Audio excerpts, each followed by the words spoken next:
It's the weekend. It's Mailbag. I'm joined this week by Paul, Ian, and Liam. And sadly, Keith can't make it. Work just got in the way. It's one of those things on Friday night. Sometimes that happens. Before we get going, if you're listening on YouTube, please do give us a like, subscribe, leave comments, and if you can, subscribe to the Patreon. You get all the podcasts advert free. And a couple of extra ones as well. That's all for the price of about a pint every month. Right, on this week's show, we've got new routines, Moyes tactical limitations, VAR, ref watch, false nines, Maggie's roundup, Hollywood Blue Room, cheesy 86, strange fights, and more. But first, how's everyone getting on, getting to and from the new ground? Ian, I'll come to you first because you live miles away. How is it for you? Well, as you know, I'm part of the North East Supporters Club, and we travel down every home game. So as time's gone on over the summer, we've got more and more people coming down with us. So basically at the minute, we've got a 35 to 45 seater bus, and we just pick up all the way around coming down. So getting down's pretty much been the same. We came down a little bit earlier for the first two games, for the Roma game and the Brighton game, but it's just, like I said, it's just pretty much the same. How far are you walking compared to like going to Goodison? About half a mile. We're just where the buses drop us off at the top, and then we've got to walk down.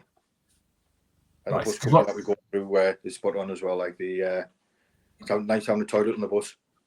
Yeah, I couldn't do that without the toilet on the bus. Because what I'm finding is, it's like, I think we worked out that Kirkdale to Goodison was 13 minutes if we put a brisk pace on. So if you say 15-minute walk, town's only 10 minutes further, but it just seems worse.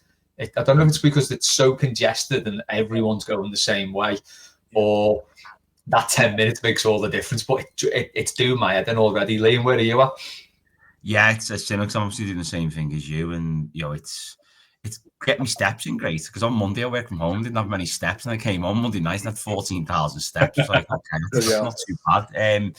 So I'm trying to view that positively, but if the weather's like it is today, then it's going to be a bit more of an issue, isn't it? I think you're going to be starting to get down there early, getting Ubers. The one thing I'm not enjoying about it is the queues to get in. Like, it takes ages to get in the ground if you don't turn up, like, really early. So maybe that's just from teething problems with the ticket system, but I think they need to work on that a little bit. Yeah, we haven't had that. Paul, have you had that? Because you sit by us. Because what I find is there seems to be queues everywhere. Then we go in and gate 9, it seems empty all the time. That's what I've, but it looks like there's queues everywhere else. Yeah, well, for the Mansfield game, I don't know if I mentioned this last time I was on, but I went in my cousin's seat, front row of the family enclosure, and it's about like level with the penalty spot at the north stand end, and there was absolute chaos there.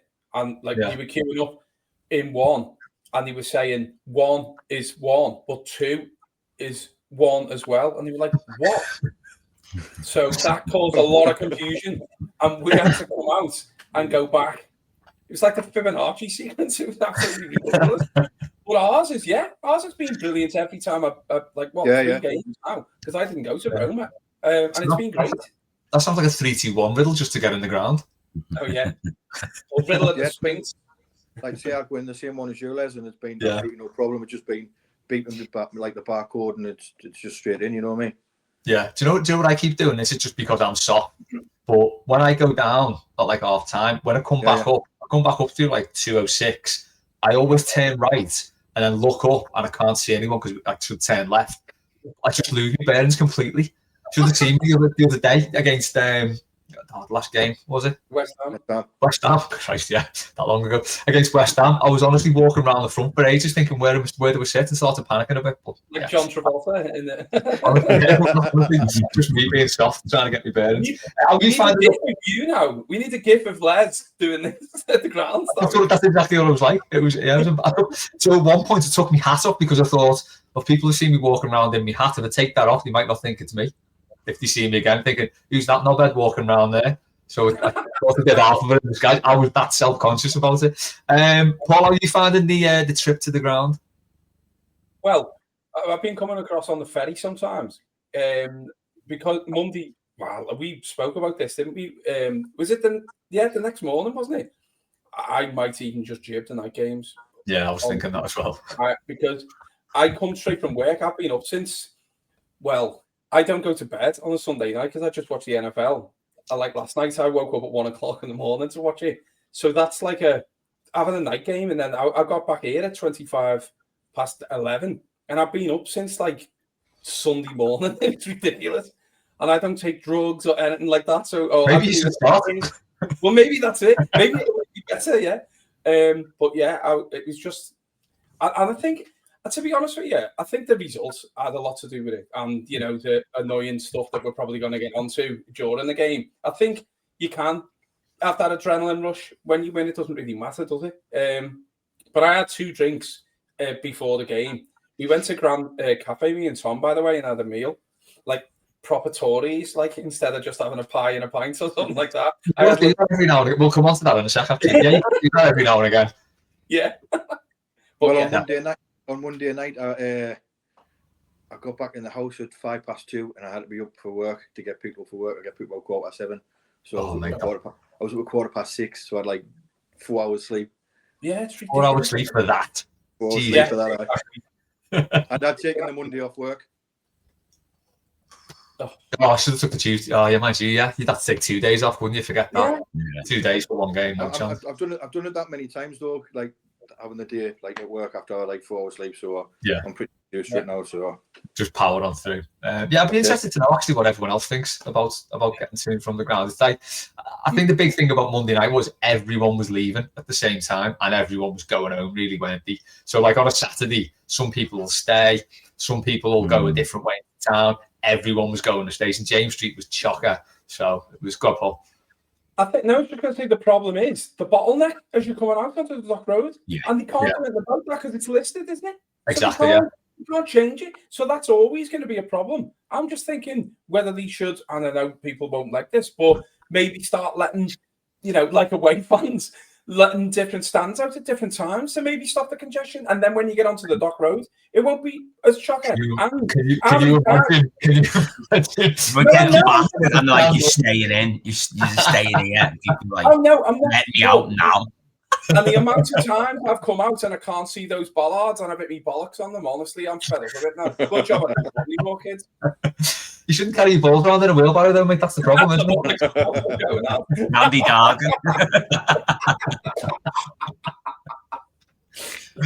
Yeah, do you know what? The perfect way around this is just do the park end 80-minute flams. You'll miss it all then. It's fine. A lot of people were doing that on Monday night. A lot of people got off early on Monday. I can't believe we didn't. We stayed till the end. I don't know what's happened to us. It's not very park end of us, that. Right, we'll move on to. Oh, sorry, no, we've got a couple on this. So Toffee Nose said it was good to see you, mate, briefly at Moorfields on Monday as well. He said in the journey, the weather on match days so far means he's mostly walked. Got the 929 to the ground once too. It was fine. Dreading the winter and maybe having to get to Sandhills, train or bus stuck in traffic from the ground though. Yeah. And John said it's an effing nightmare. F Bobby Chariot. Wise words, John. Nice one. We'll come to your question later on, mate. On to Toffee Nose question now. What's your new before or during the game food routine?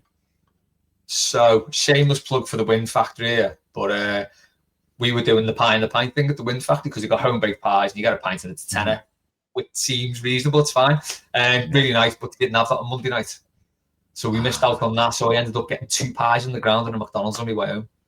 I don't know why I was so hungry, but I can't be keeping that up because I need to remortgage.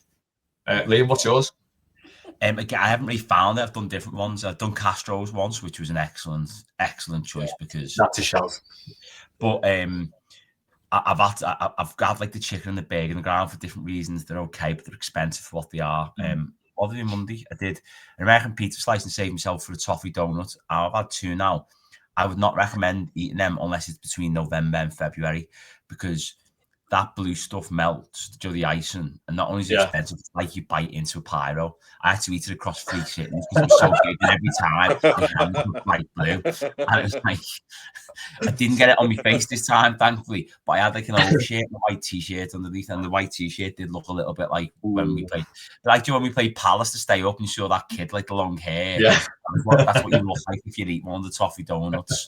So as nice as they are, I'd recommend them as a one-off, or maybe do what Dale's does where you take them back and eat them out of public focus. So long answer that doesn't really answer it. I haven't worked it out yet, and I'm missing I'm missing very much the chippy by Goodison, the one by the park, and it used to be the salt and pepper chicken wings by themselves and some chips because it was just a safe bet. Yeah, we are all missing the Chongqing on County Road. Like, yeah, it worked out. I think I've been going there for like 27 years or something. I mean, that's some habit, that, isn't it? And then it's just like turkey. Never went to Supper Bowl. We were always like loyal to the Chongqing for some reason. Ian, what's yours? Has yours changed? Well, do you know what it is? Nothing's changed. He has an extra can now. I don't buy any food at the ground because I'm a bit sad. I take sandwiches with us. That's fine. We've done that. I go on the Friday night before the Saturday game or the Saturday night before the Sunday, buy a few bits, a couple of bags of salt and shakes. I love salt and shake crisps. Some mini cheddars. And on the bus going down, we have a game of let's have a guess what's in Bainesy sandwiches. We've got people just running. What's mainly in your butties then?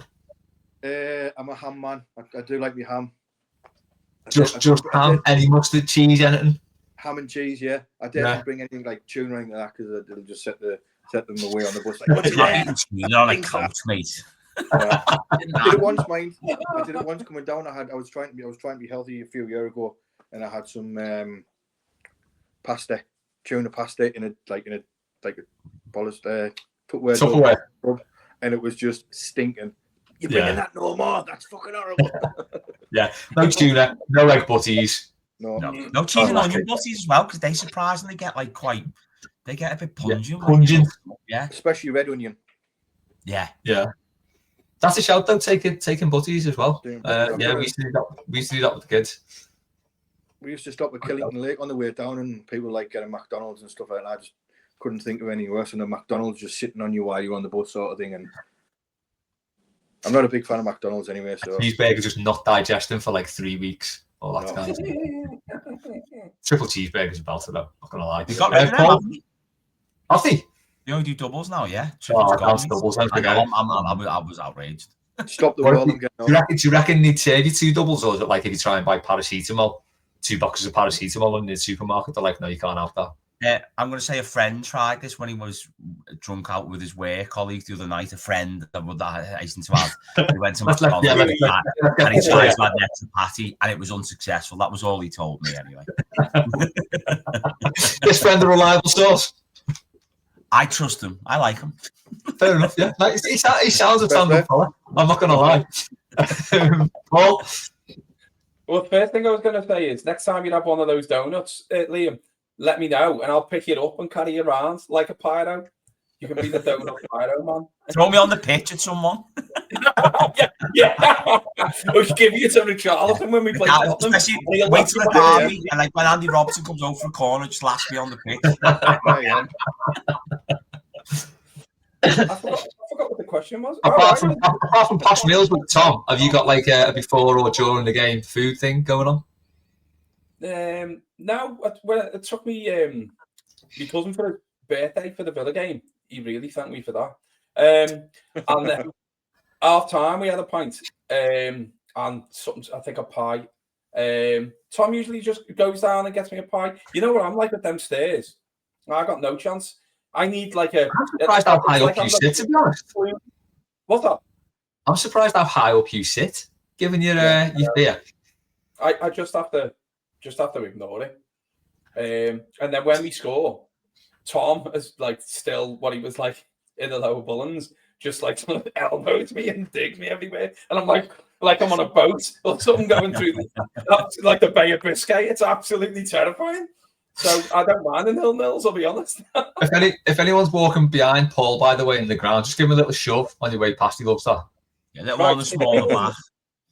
If anyone is the fella who sits like so far forward on the edge of a seat that he claps down my ear, and basically like every time like he moves his arms, he clips me on the back of the head. Stop doing it, please.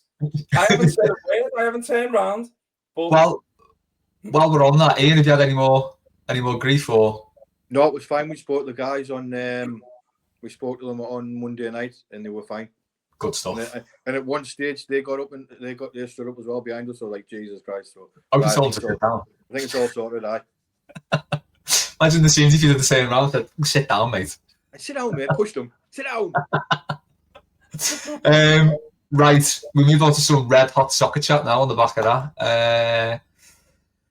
Ian has asked, oh God, where's it gone? It's on the screen. What am I on about? If we're going to try a false nine, surely Alcaraz makes far more sense than Ndai. Good in the air, eye for goal, and keeps Ndai where he can be more effective. We seem to be sleeping on Charlie Alcaraz. This is something that is actually irritating me. The amount of game time that Alcaraz isn't getting. He was pretty key to the way we played the back end of last season, and Moyes had changed things to accommodate a different system, which is fair enough because we signed new players who were good players. But it's like Grealish playing on the left means Ndai's got to play on the right, means Alcaraz doesn't get a game at all. I think he needs to have a little rethink and think about fitting different players in, because Ndai's already come out and said, I'm not struggling, but he's sort of learning the position on the right because he plays down the middle or on the left usually. So that's one player who's out of position. Dewsbury Hall's obviously going to play in that advanced role, but I think he probably could play deeper in midfield. But Paul, what are your thoughts on this? I think a false nine would be good. I think it'd be worth trying. Again, Thierry Barry for me probably needs more time. He needs a run of games. It's unfair to just judge him on the minutes he's had. But if Moyes does want to try something different, and we'll come on to we'll come on to that. Oh no, I've read the wrong question. Bloody hell. There we go. No, it's fine. The right one's on the ticker. There we go. So we'll come on to Moyes' tactical thing in a minute. But what do you make on that with Alcaraz playing in the false nine? Think it's worth trying, or? Well, I think personally, Alcaraz has suffered from not being able to get a tune out of his own, decent ability, very good ability, being stuck out on the right in the Leeds game. And since then, he hasn't got a look into. I don't know whether has he gone knocking on Moyes' door saying, if I'm going to play, I don't want to play there. And then maybe that makes me think, well, then Jai has been playing on the right for Senegal, hasn't he? So that's why he's not really a square peg in a round hole there. Oh, yeah, I suppose. Players who can actually run at defenders, it doesn't matter surely where they are on the pitch, does it? To be honest with you, wingers should be interchangeable positions. It should be fluid anyway, to be honest with you.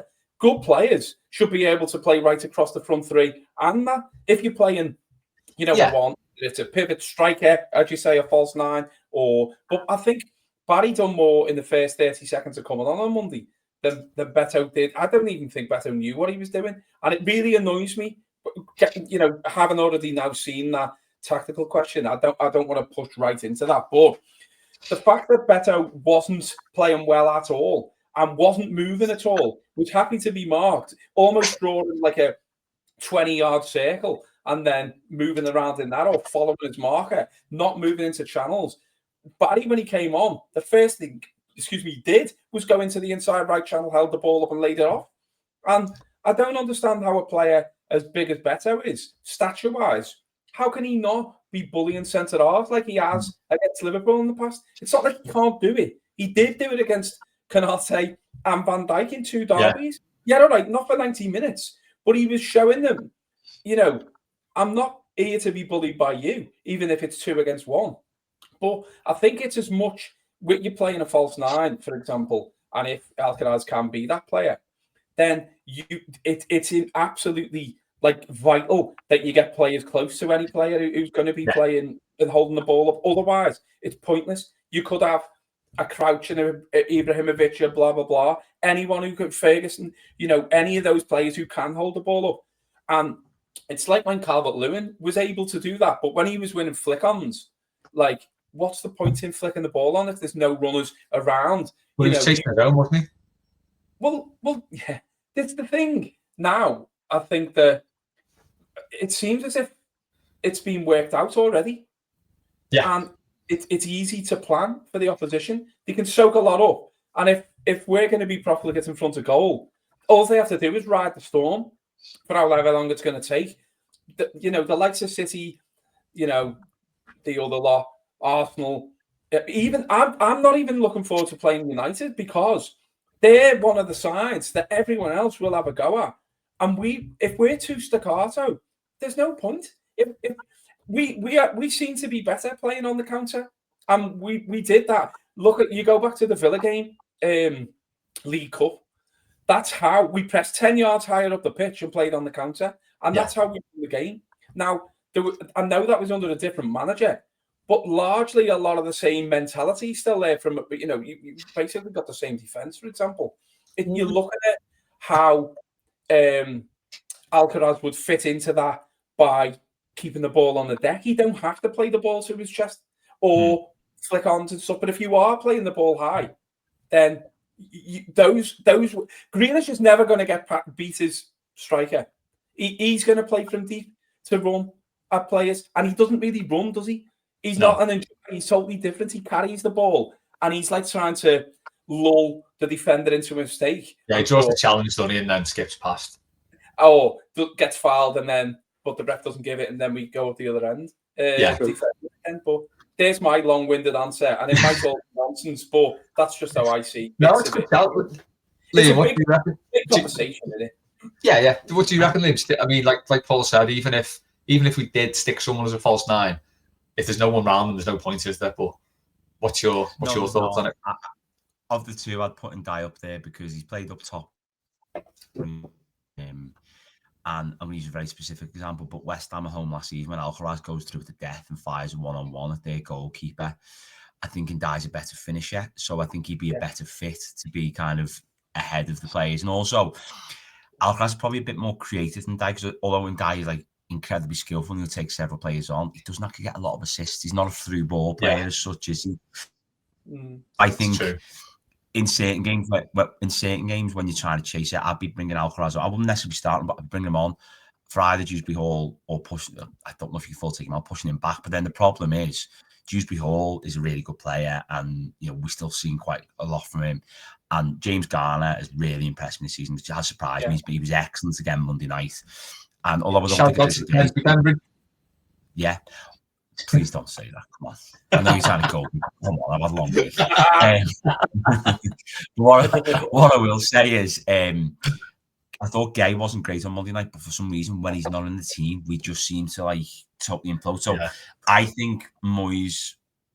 I don't think Moyes fully trusts Alcaraz, but I do think because of the other players, he's finding it harder to fit him in. And I know we're going to come on to the next question. I've got some thoughts on that. But for me, I would definitely play Ndai up there because I think you can bed Barry in. And, some of Moyes' best teams have had players kind of pop up in positions. But I'll get to that where maybe you weren't expecting. So that would be my of the two, I think Ndai is the better up top. Where are you, Ian? Yeah, I'm the same. I agree. Ndai up top because I just don't think Moyes likes Alcaraz. I think, me personally, did he really want to sign him? We got him for £12 million. £12 million, cheap enough at the time as you thought. Right, he's going to be a squad player. But I agree with Paul. Any player that is playing along the front three can play up front for me. Yeah, fair enough. Definitely. Right, Ian, I'll come back to you on this one then. So that was Liam's question. This one's Ian's question. Is Moyes tactically limited? I don't think I've ever seen him change tactics during a game to outsmart the opposition. This is something I've really noticed sort of this season in particular, that any substitutions have been just like for like. They've been very late. And it just smacks of a manager who's got it. I mean, I never thought this of Moyes. He's just got a system and it's like, right, this is the system I'm playing and we're not budging from it. When the annoying thing now is he does have options to change it up front. He could try two up front. Didn't work last season with Calvert-Lewin and Beto. We don't know it might work with Beto and Barry, but it's not been tried. Other personnel up front, he could try so many different things, and I think it was frustrating against West Ham because last 20 minutes after they scored, they pretty much battered us that whole time. We didn't look like we were in it. He could have made proactive changes before that to really go at them and go for that second goal, which would have killed the game. Ian, where are you on Moyes' tactical limitations? This sounds a little bit like, has he taken us as far as he can? We're at that glass ceiling again. But go on anyway, where are you, Ian? I think he's just a very stubborn manager. And making substitutions around the 60, 70 minute mark and like for like and things like that. Me personally, I'd have started dribbling a lot more. It's not as if he needs more minutes, doesn't he? He did play a game for Southampton. It's not as if he's just come from Southampton's reserves into us as well. But even tried Grealish as well as a false nine. He scored goals for Villa, and just change it around a bit. I mean, if it works, it works. If it doesn't, but at least you've had a go. You know what I mean? Yeah. Yeah, I think that's probably where I am. Liam, go ahead. Yeah, the reason I was looking down then, I was looking at someone I'll come to justify points. I think with Moyes, he can be tactically inventive, but I think sometimes he's only tactically inventive when he's put in a corner.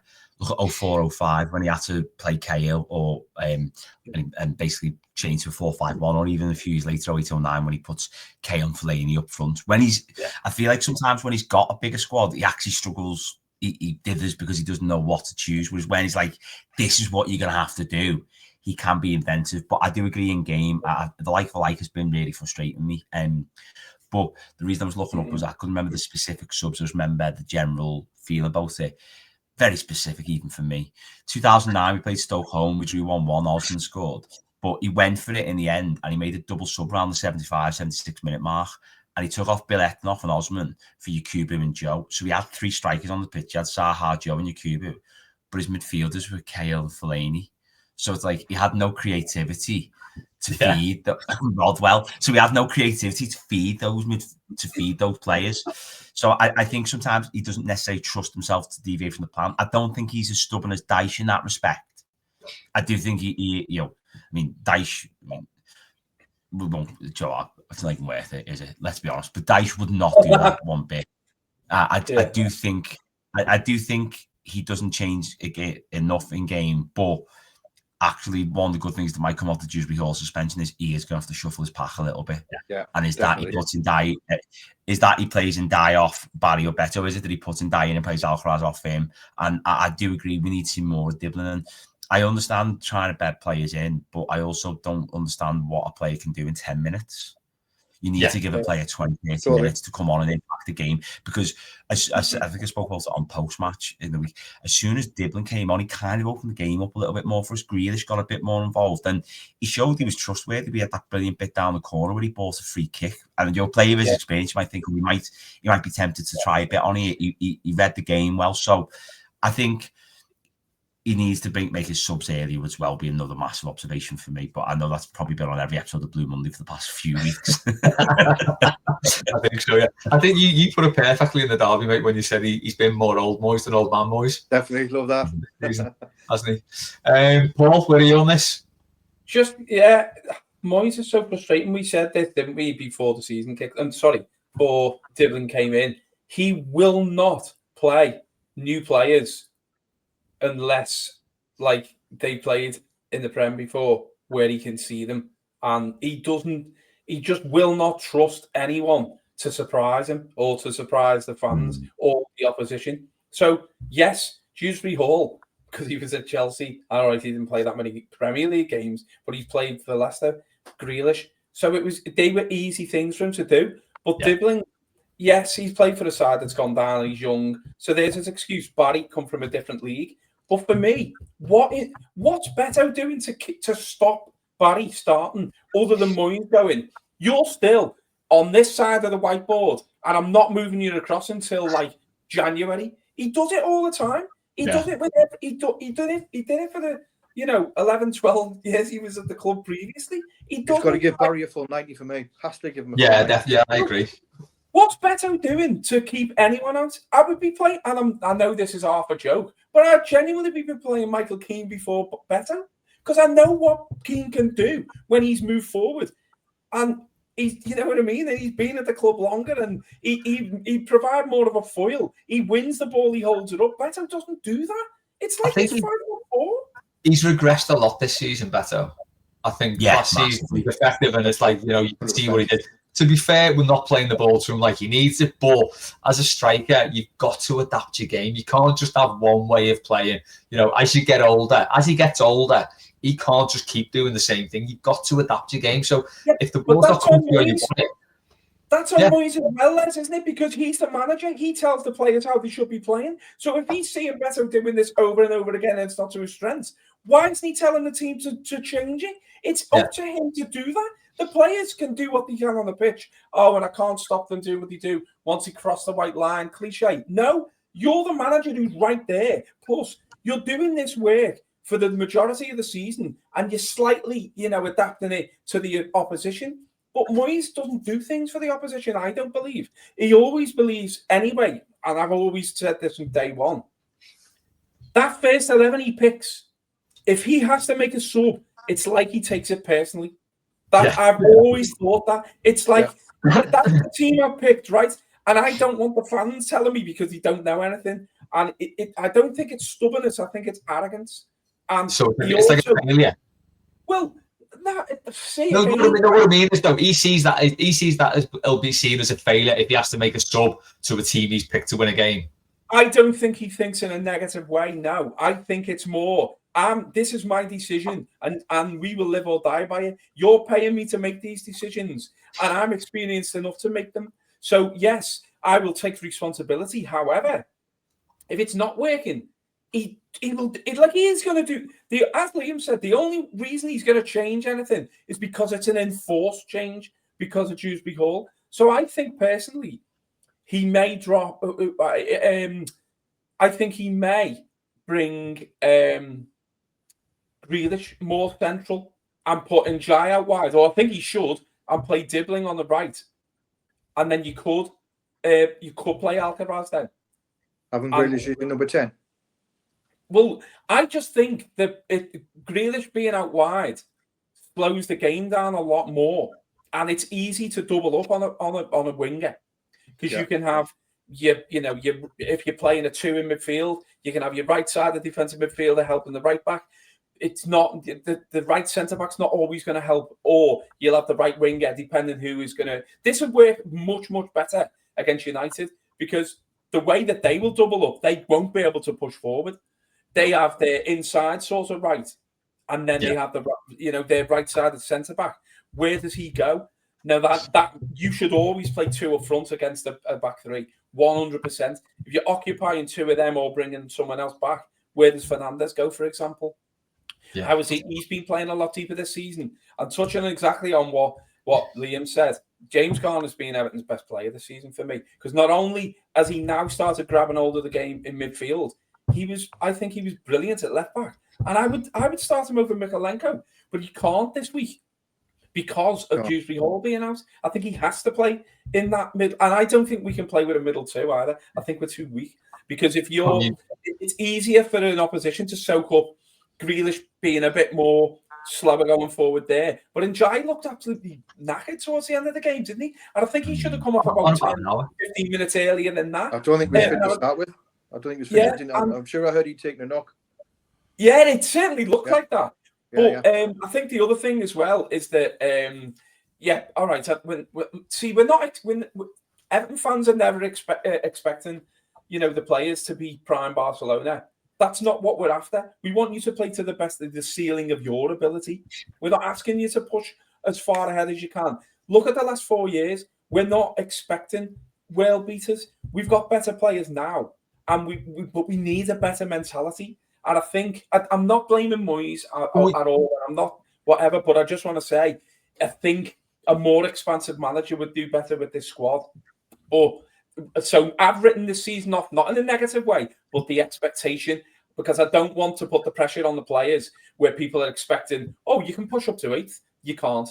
Yeah. Please don't put that pressure. Don't start booing the players. Don't start slagging the club off and all this. They try to do their best that they can. And Moyes even said, we haven't got money for a £60 million striker, so we've signed Barry. Now, not in a backhanded compliment towards Barry. No, not me. He said that. Moyes said that himself, didn't he? We've not got 60 million for a striker, but we'll spend 30 million pounds each on 2 shit ones. Anyway, it's also we don't expect Barcelona players unless it's the Airbnb Iniesta. Made up for you there, Liam. And it's quite unfortunate that Mail and Rose seems to be the new John Philippe Gbamin.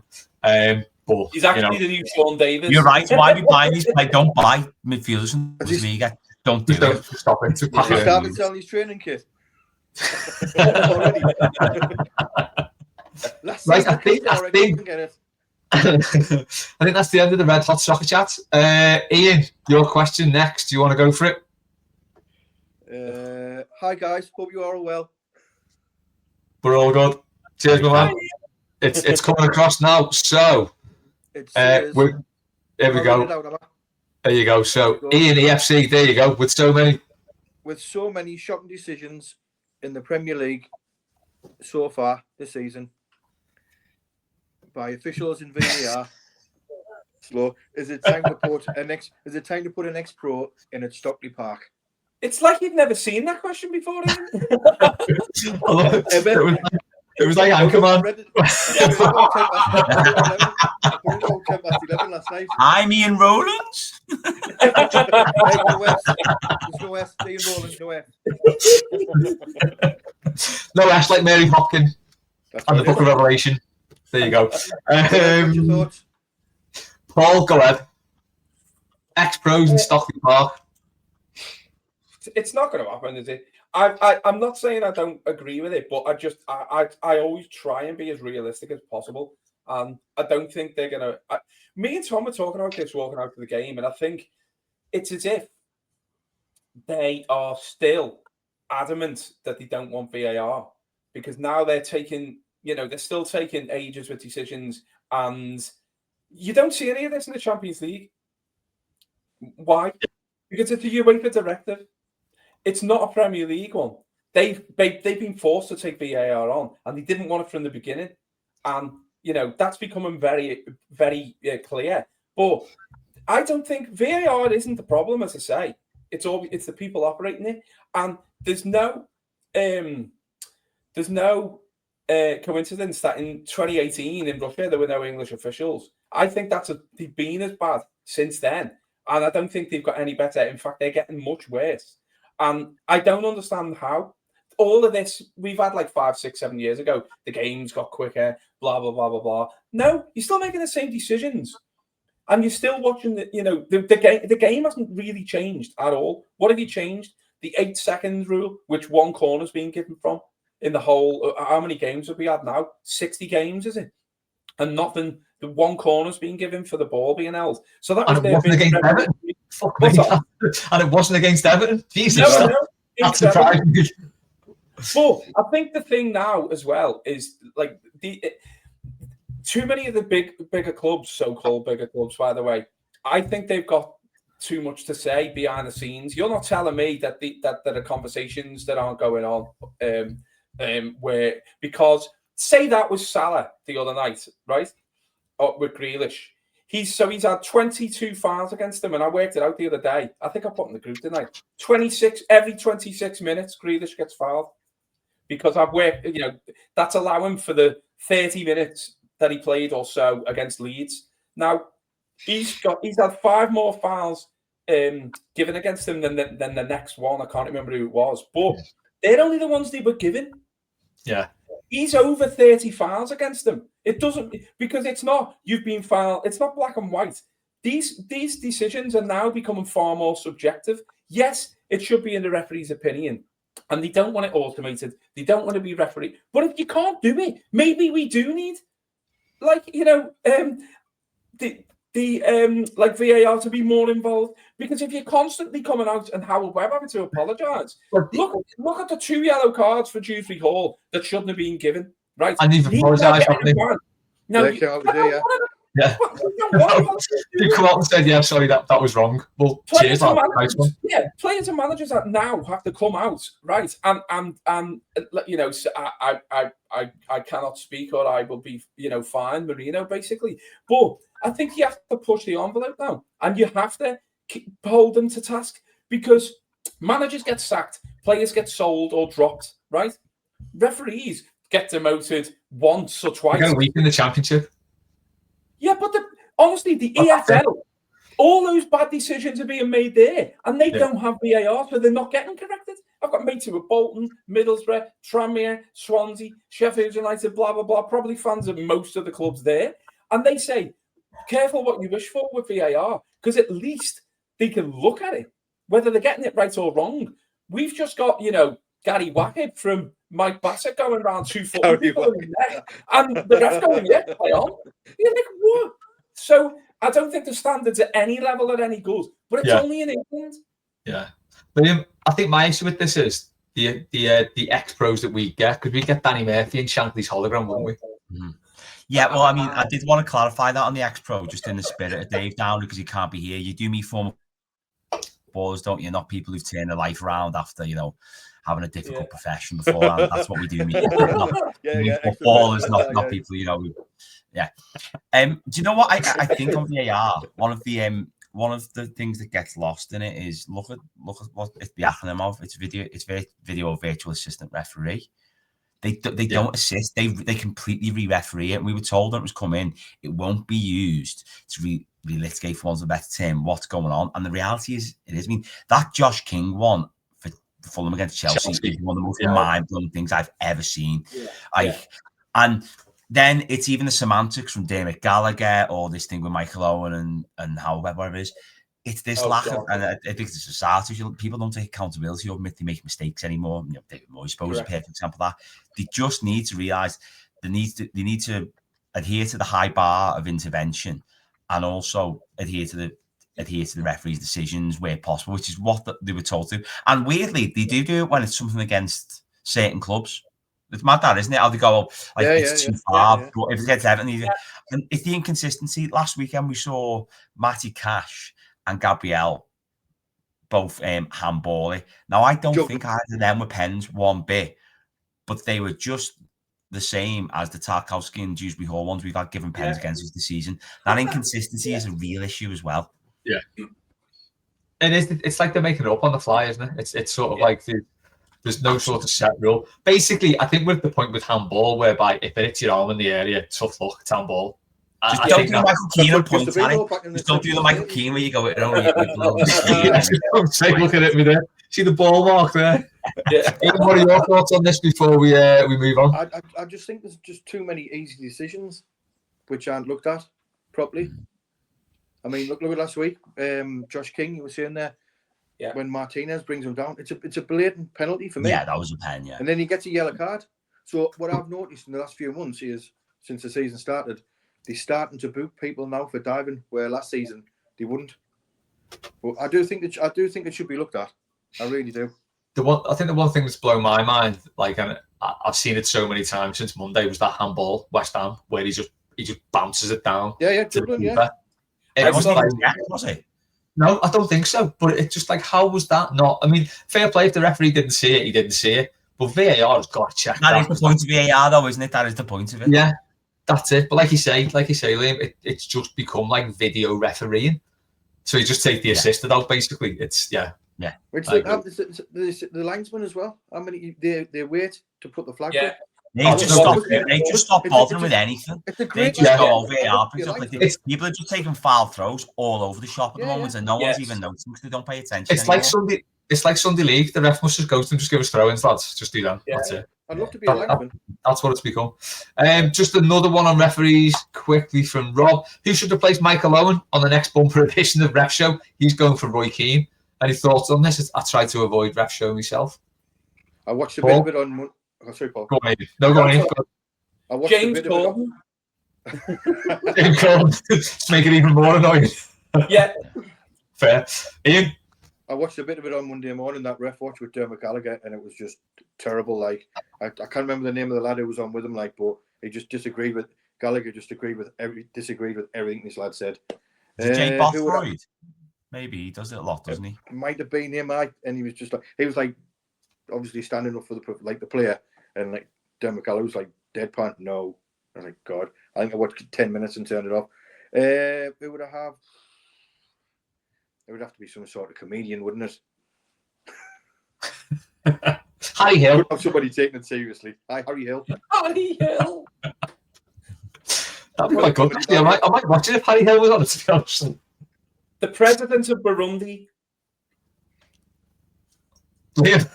Let's give it to a football. I want Mick McCarthy, because then when they go, the referee can't give that, you go, he can. That was a good Mick McCarthy. I like that. Right, that's definitely the end of the. Sorry, Paul. Got one more thing. Hey, Mick McCarthy, just like Matt Damon in Team America, just sitting there saying his own name. Mick McCarthy, just all the time. Oh, Liam, I thought you were going to go in with another one then. It's all right. No, I've doing it to stand there. I've hit it. I'm just leaving it. That's definitely the end of the Red Hot Soccer chat now because we're on Maggie's roundup. Right. Who would win in a fight? 100 Jack Grealishes or one single Book? Paul. Well, after he made me like howl, and every time I see it, can that book be of mice and men? Because of its mice, mouse, rats, rodent. What's a rodent? I still cannot stop laughing at that. That book would beat 100 Jack Grealish's hands down, wouldn't it? If the books of mice, rats, rodents, men, definitely. Liam? I'm backing our Jack. You got to back your players, haven't you? We're saying we've got to back these players, so I'm backing Jack. You make a great manager. Ian? Yeah, I'm going for a Jackie boy. Well, Poncho Sombrero said that Jack Grealish said in an interview to Shoot magazine, his go-to books were A Brief History of Time and Mr. Tickle Gets in a Tangle. Wow. So, I mean, to be fair, in all seriousness, that's not too far away from mine because my two favourite books are probably American Psycho and The Twits. So, it's kind of similar. The same literary taste. Is Mr. Tickle Gets in a Tangle Dave's favourite book? Mr. Tingle Gets in a Tackle is Dave's favourite book. You can only get that someone. All right, Maggie's next question. After Kiernan Dewsbury Hall has all but guaranteed himself a further ban for illegal tweeting, who from the Everton squad should be allowed to go ham on socials? As ever, the answer for me is Jordan Pickford. Anyone got one difference? Ian, go ahead. No, it's JP. Yeah. JP for me. All day. Agreed. I know I've could be the new Prime got Minister. yeah, Michalenko, because if he gets banned, I'm not that bothered. But there's also a chance that no one can understand what he's tweeting if he puts it on Ukrainian and he just go, we can't be bothered, so they just let it go. Yeah, that's not a bad shout at all, actually. If you like Deulofeu's very, very wind, which it is at the moment, isn't it? It's very, very wind outside. Oh, it's horrible. Where are we next? Sorry. Sorry. Terrible pause. So I think this one was maybe for Keith, but he couldn't make it. But Maggie's asked, when will Keith be let off the lead? Allow him to have a moment of hate. The people demand it. I mean, it's got to be a post-match, hasn't it? Visceral Keith has said his most visceral on post-match. Definitely. I mean, if you've ever met Keith, I wouldn't say he's ever been on a lead. You know, he's not exactly the guy he's a sharp shooter, isn't he? Doesn't mince his words. He's an honest guy.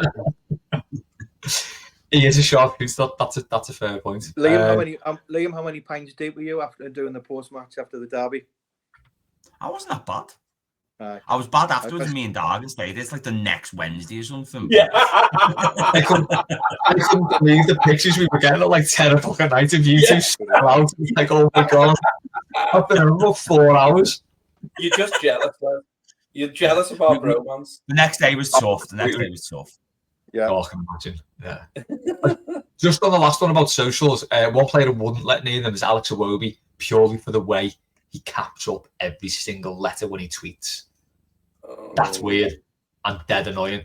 Right, again, I think Maggie's next question. There's only one answer for me when you ask a question like this, but we'll see.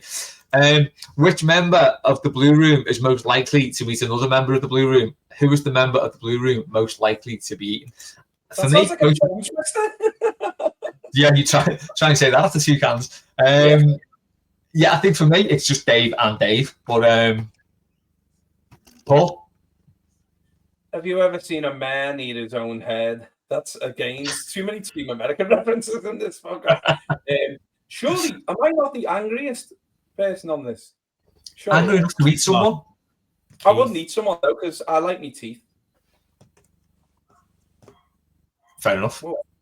So, I don't know. Who would? I think Keith is capable of eating someone because he's a top boy, and I'm going to go for he'll eat Les because Les always looks delicious. That's all I'm going to say. How many beers have you had, mate? I'm still going sober today, mate. The thing is, though, that Les's glasses make him look like Jeffrey Dahmer. That's the problem. There you go. I'll eat the yeah, cool. Ian, what do you reckon to this one? I'm going for Dave Eaton Warren because he doesn't watch enough films. Oh my God, that's a hell of a shout, Dave Eaton Warren. Yeah. I could, you know what? Warren. Take everything back I said, what Ian said, that's the answer. that is the right answer, isn't it? That sounds like a film in itself, Ian. It sounds like a David Lynch film. And I want to. When David at Warren, it could be a David Lynch film. Yeah. It's like the black market version of When Harry Met Sally. You just see David in the back of a cab going 2 Warrens and a Coke. Tremendous, or whatever it is that David Lynch says. You can have a game. You can have a game show. Phenomenal, that's what he says, isn't it? Phenomenal. Right, on to Stephen's question. Sorry, go on. You can have a game show down in Duncan. Just pick a bit of people, just dip it in different sauces. I cannot get the picture of David Warren out my head now. It's incredible. At this point, Warren is just like a chicken dipper. Like on that KFC advert when they dip him in the gravy, he comes out. That's it. Yeah. That's Warren in the gravy. Comes out in a crispy coat. Oh my God. Quality. Yeah, this is where Mailbag takes you. Right, Stephen's question. When they make a Hollywood blockbuster adaptation of The Blue Room, which is in the works, so we're here, who will be playing you? Or if you decide to play yourself, what will your stage name be? Liam, you've got a great answer for this. But you know what? I've even thought of a second answer. So the first answer I gave for the first question was, if you ever look at Aidan Gillen in Game of Thrones, he's got the same haircut and facial hair as me. But also, I've thought about this seriously because I got on Good Times, I got on the weekly, I've done a few post matches, I'm on Mailbag. Yeah. I'm also going to go for Pedro Pascal because I'm always good value, but I've got shit facial hair and I'll turn up in anything. So, they're my 2 potentials. If I was going to go for a stage name, I'm going to take inspiration from my dad. A lot of actors do that. And he once used a fake name when he was calling me uncle, and my uncle was at work and wasn't available. He's like, who called? Joe, so we left a fake name, and that fake name was Vince Barcelona. I'm just going to stay with that because it's just, it's just sound odd, doesn't it? You know what? I was having a similar conversation the other day about Javier Hernandez giving himself the nickname Chicharito. Why would you do that? Your name's Javier Hernandez. Yeah, it's so posh. It's an incredible the back of the shirt as well, which is even worse. Yeah, just put Javier Hernandez. It's amazing. But you know, because he got in like the team United in 2011, or 2010. Sorry, I remember like someone I knew, and I think they were doing it as a joke, but he equated him like with the Chilean miners. That was one of the he's from Mexico. Like, isn't he one of them? Didn't he got the mine? But United's like, no, he didn't do that. You can't say that.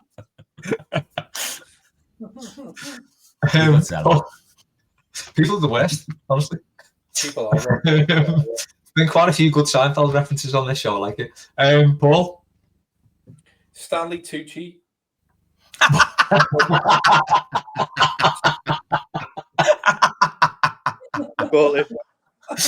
What a shout. If anyone is listening on Patreon, please go and just watch it on YouTube just for that. What a shout. Ian?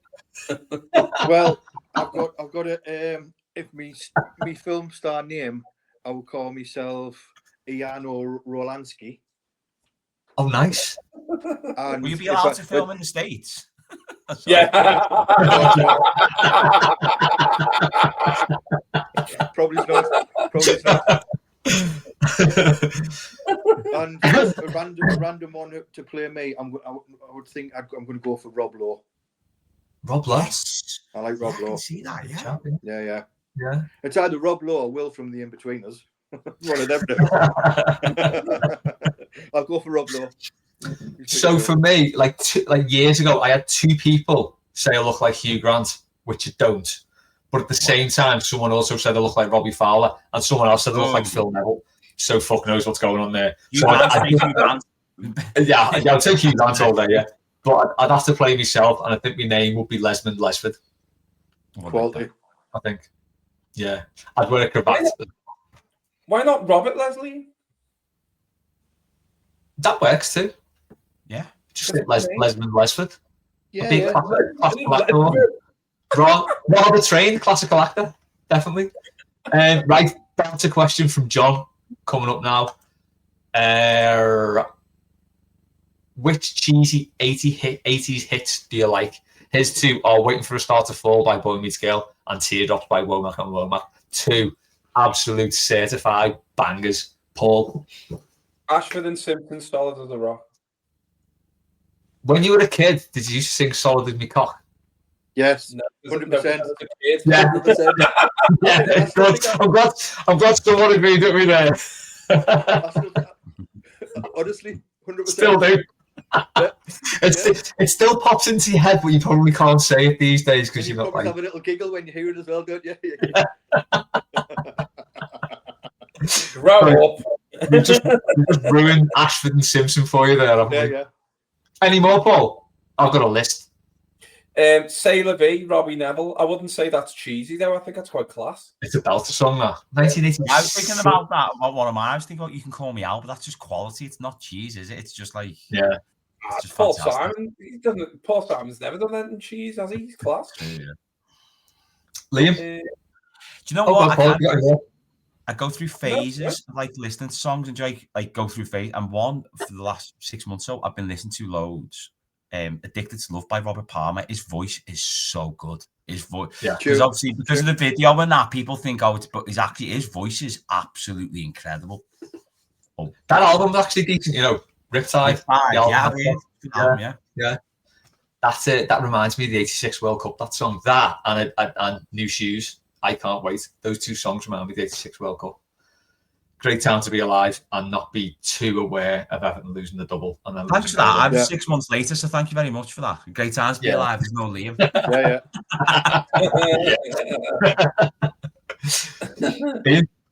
I'm going to go She's Like the Wind by Patrick Swayze. Oh my God, what a shout. That's a bit of cheese. Moody as well. And You're the Best Thing by the Style Council. That's a bit cheesy as well. It's a belter song. Well, it's not cheese, though, is he? Well, it's not cheese. Simon, in it. There's another one I was thinking about, like new romantic stuff. I think one of the ultimate cheesiest songs is by a band, where you know who the band is, called Def Leppard, and the song's called Love Bites. I haven't heard that one. I know Porcelain Sugar and Animal. It is. Listen to it. Love Bites is probably like cheesy American sort of thing. Falling in love and stuff like that. Yeah. Proper hair rock. Oh, I've just bought a Belter Style Council t-shirt, by the way. If anyone likes that sort of stuff, I was going to wear mine today. That's the most Les thing to ever say. I've got a Style Council t-shirt. I love this. I love the Style Council. Go on Paul Lowe's website. He's got some boss t-shirts on there. I think I've picked 4. Forever Your Girl, Paula Abdul. These Dreams, Heart, Rain or Shine, 5-star, and Call Me by Spania, which was a proper 1987 Euro pop classic for me. I think for the video, you go Sabrina, Boys on that theme as well. Well, I like the video. Rennie and Renata.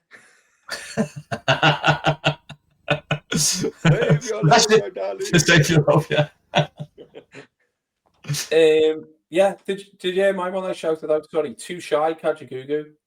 Definitely. Got a great bass line, that. Oh, absolutely ridiculous. And another one, actually. Oh, you go. Sorry. No, go on, Liam. I was on delay, sorry, because it was the one was The Reflex by Duran Duran. Belter. Yeah. Save a Prayer is the best Duran Duran for me. 100%. By far. Always go with that one. One more, Paul? Yeah.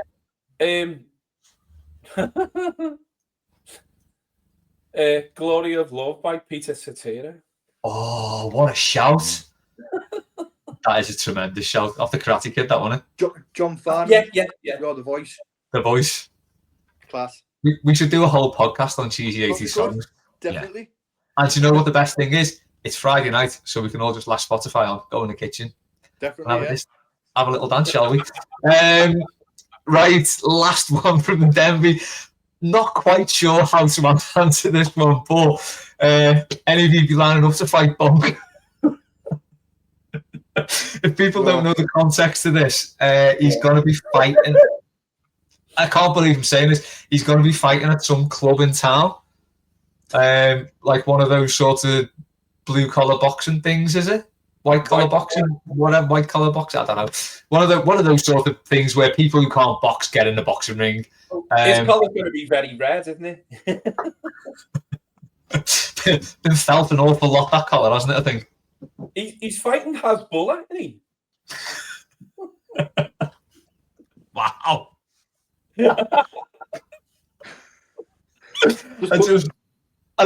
I don't know where to go with this question. I've heard he's fighting Anthony Fowler, and the winner gets a load of CBD.